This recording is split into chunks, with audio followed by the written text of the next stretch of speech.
Evidente que a gestão do governo federal é um fracasso, né? No combate ao crime organizado, o Tarcísio prometeu os reajustes prometidos para o Estado de São Paulo, né? A polícia do Estado de São Paulo trabalha, paga imposto e tem um salário menor do que aqueles que são financiados com seu imposto. Esse conteúdo te agregou de alguma forma, se te fez pensar, se te chamou a atenção por alguns minutos, já valeu a pena.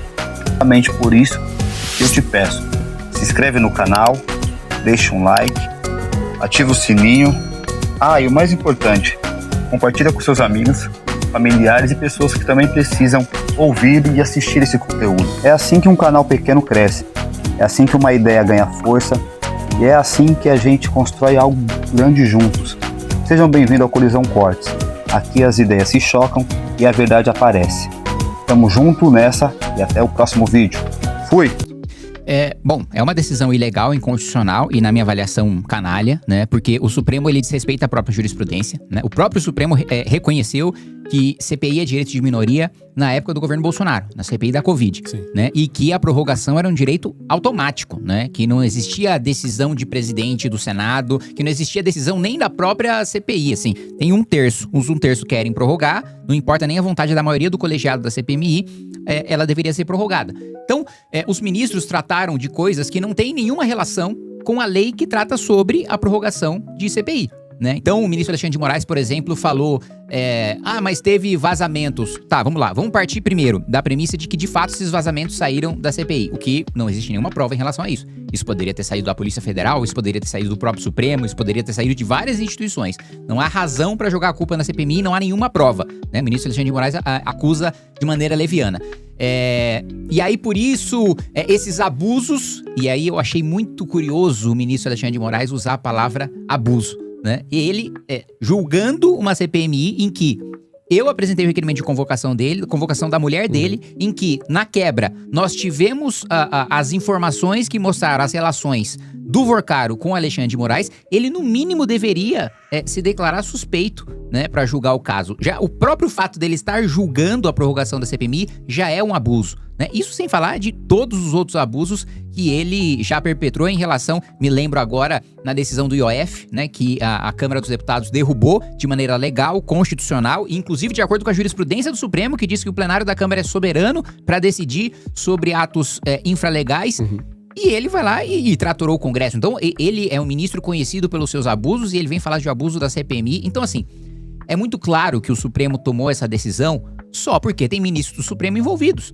Porque se for seguir a lei, se for seguir a Constituição, se for seguir a própria jurisprudência do Supremo, a CPMI deveria ter sido automaticamente prorrogada. Perfeito, deputado.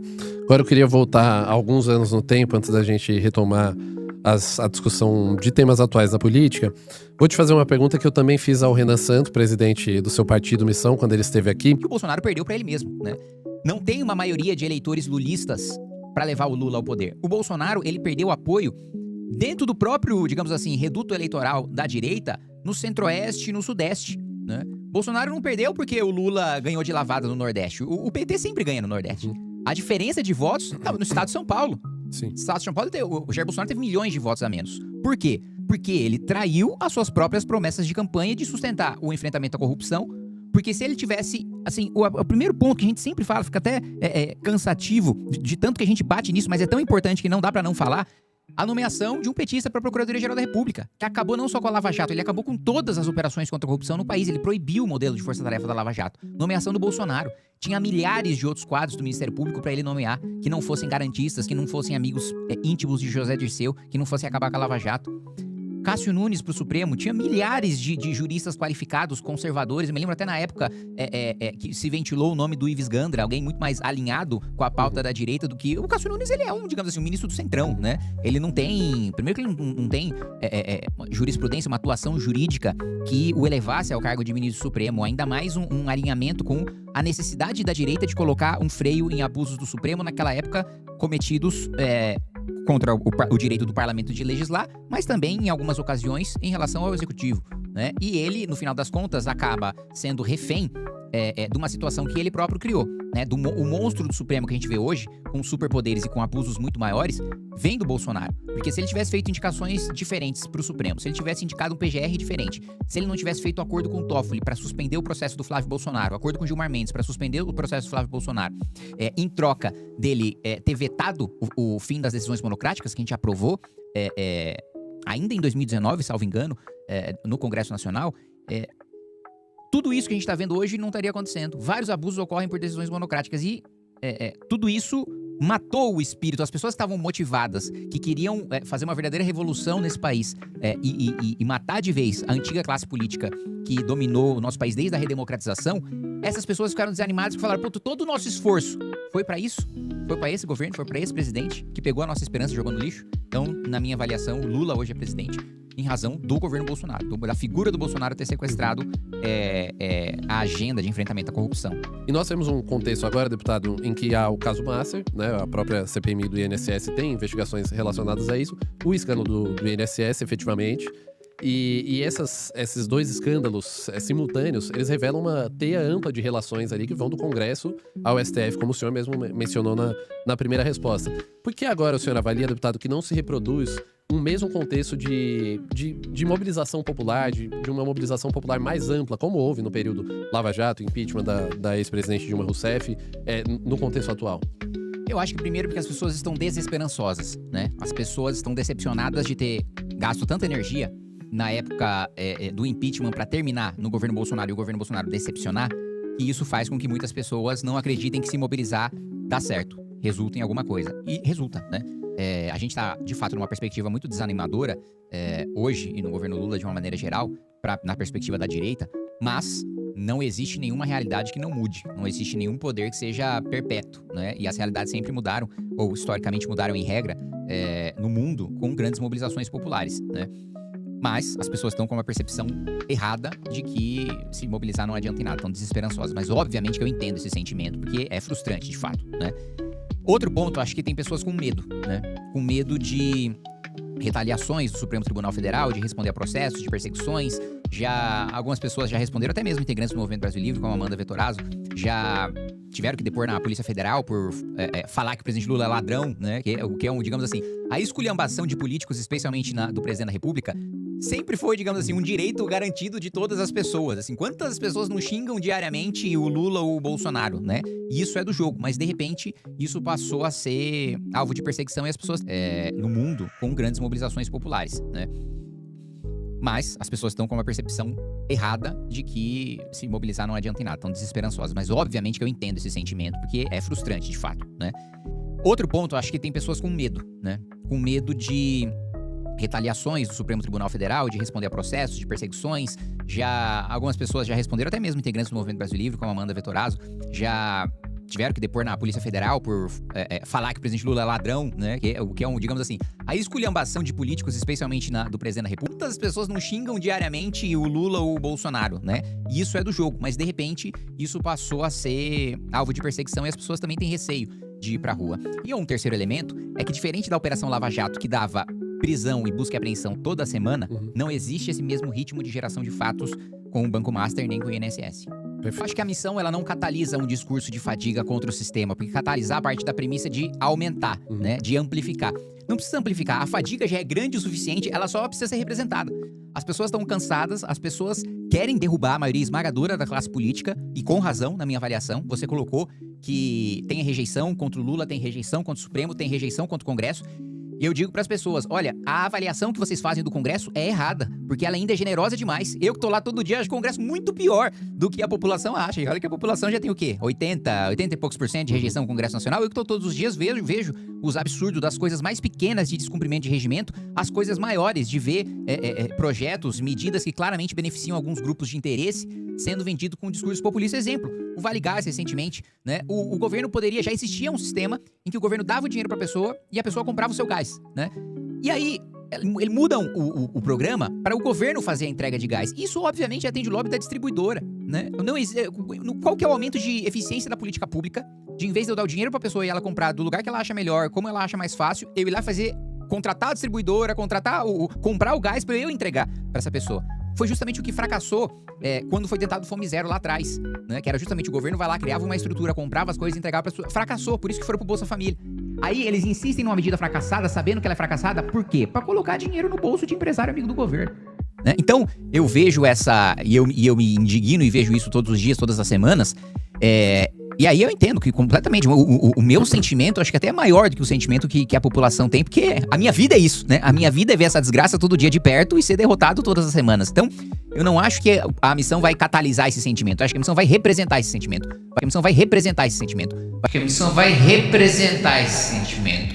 Vai dar uma válvula de escape para essas pessoas. Vai falar, olha... Eu tô cansado de tudo e eu não sei o que fazer. E não tenho o que eu fazer. Agora tem. Agora a gente tem uma alternativa, agora a gente tem um partido, agora a gente vai ter candidatos todos os estados da federação e temos uma pré-candidatura à presidência da República que representa todo esse sentimento. Fui colocado na pesquisa e o resultado tem uma intenção de voto muito maior do que eu esperava, porque eu imaginava que o Tarcísio teria todas as condições de vencer facilmente no primeiro turno, mas de todo modo, 5 ou 13% dos votos é muito voto no estado de São Paulo. Primeiro, se eu for disputar, vou disputar pra ganhar. É improvável, é extremamente difícil, porque tem um governador no cargo, e sempre quem tá no cargo tende a ganhar a reeleição. Difícil não é impossível. Extremamente difícil não é impossível. Então, análise de viabilidade e o que você colocou, do quanto a minha eventual candidatura ao governo do estado pode, com a minha participação em debate na TV pela primeira vez, catalisar a imagem do partido, trazer voto de legenda e eventualmente até trazer mais votos pra chapa do que eu sendo candidato a deputado federal. Essa é uma avaliação que a gente vai fazer em julho. O primeiro ponto que eu preciso colocar é o seguinte: é evidente que a gestão do governo federal é um fracasso, né, no combate ao crime organizado, especialmente os faccionados, as grandes facções do país. Não à toa, pela primeira vez, a gente teve uma fuga na história do país de um presídio federal, né? E a desculpa, eu nunca me canso de falar isso, a desculpa do ministro Lewandowski é de que era carnaval e o pessoal estava relaxado, fecha aspas. É uma desculpa absurda. E outro ponto, né? Não há como você fazer um enfrentamento ao crime organizado só com as forças estaduais, né? Isso aí e não é nenhuma benevolência do governo federal, né? Você utilizar a Receita Federal ou a Polícia Federal nos estados. Aliás, nem deve haver intervenção ou interferência do governo federal em atividades. Olha, se eu sou um promotor de justiça aqui no estado, e eu digo, olha, Receita, pra fazer o enfrentamento dessa facção, eu preciso da sua ajuda aqui pra uma quebra, né? Polícia Federal, pra desarticular essa operação aqui, eu vou precisar da sua ajuda. Isso, num sistema saudável, eventualmente nem passaria pelo governo federal, seria as instituições conversando. Só o fato da gente discutir aqui, e você me colocou a sua pergunta, porque isso acontece na realidade, de ter que precisar de vontade política do governo federal pra ter parceria da Receita com a Polícia Federal, já tá errado, né? Agora, que o Tarcísio decepcionou muito na segurança pública, eu não tenho a menor dúvida, tá? Porque, primeiro ponto, o Tarcísio prometeu, né, e a gestão da Fazenda do Tarcísio não liberou os reajustes prometidos pro estado de São Paulo, né? E hoje, até me posicionei contra, né? Essa semana, a gente até votou aumento de salário de até 95% para a Polícia Militar do Distrito Federal, que já que tem o maior salário do país. Pago com um fundo constitucional, que em sua maioria, né? Ele vem da Receita Corrente Líquida da União, que em sua maioria vem do estado de São Paulo. Então, a Polícia do estado de São Paulo trabalha, paga imposto e tem um salário menor do que aqueles que são financiados com seu imposto. Isso é uma bizarrice, né? E eu acho que uma das principais lutas de um governador do estado de São Paulo, que eu nunca vi nenhum fazer, é justamente revisar o Pacto Federativo. É justamente chegar pra União e falar, gente, não tem como, né?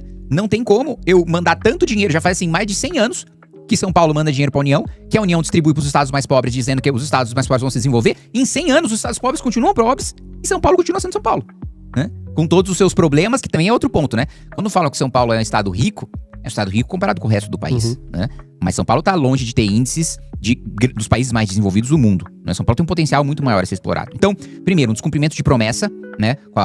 Com as polícias estaduais, né? Polícia Científica, Polícia Civil, a Polícia Militar. Ao mesmo tempo em que ele não dá licença, ele não dá liberdade, ele não dá permissão para fazer operações mais duras contra o crime organizado, que eu sei, por conversar com praças e oficiais da Polícia Militar, que a Polícia Militar quer fazer. Que a Polícia Militar quer garantir que nenhum território do país esteja sob controle do crime organizado. E o Tarcísio, com medo de apanhar de imprensa, de apanhar de ONG de direitos humanos, de apanhar de partidos de esquerda, não dá autorização para a tropa fazer o seu trabalho. Então, a falta de valorização, a falta de equipamentos e a falta de permissão para que ela faça o seu trabalho, eu acho que é uma deficiência fundamental do governo Tarcísio nesse enfrentamento. E nesse sentido, quando eu falo de estrutura, eu não estou só falando do crime organizado de canhão na cinta, eu estou falando de Faria Lima também. Né? A gente tem a REAG, por exemplo, que foi muito conhecida por causa das transações ali envolvendo o primeiro comando da capital. Tem muito fundo que, sim, todo o mercado diz que tem envolvimento com o crime organizado.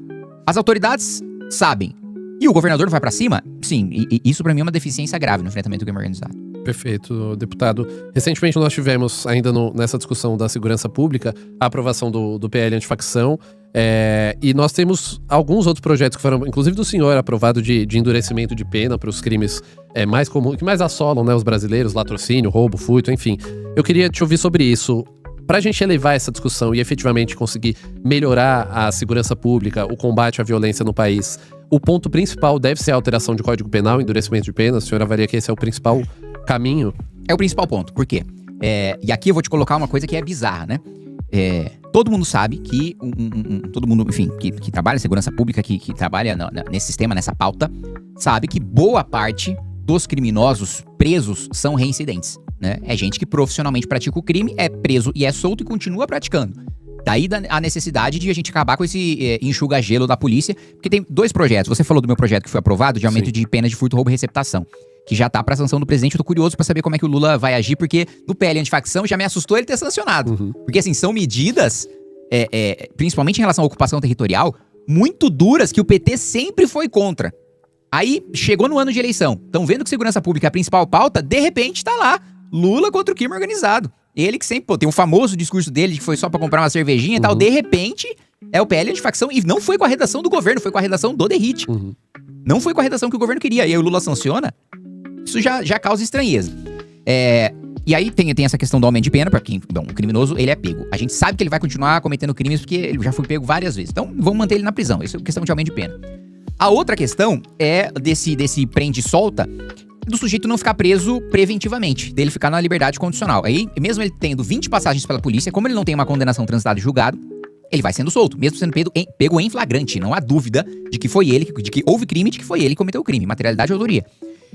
Aí eu aprovei um outro projeto que ainda tá pra ser deliberado no Senado, que é a prisão preventiva obrigatória pro criminoso cometendo um crime grave, né? Um crime hediondo, feminicídio, homicídio, latrocínio, mesmo roubo, que não é hediondo, mas a gente incluiu também no rol da prisão preventiva obrigatória.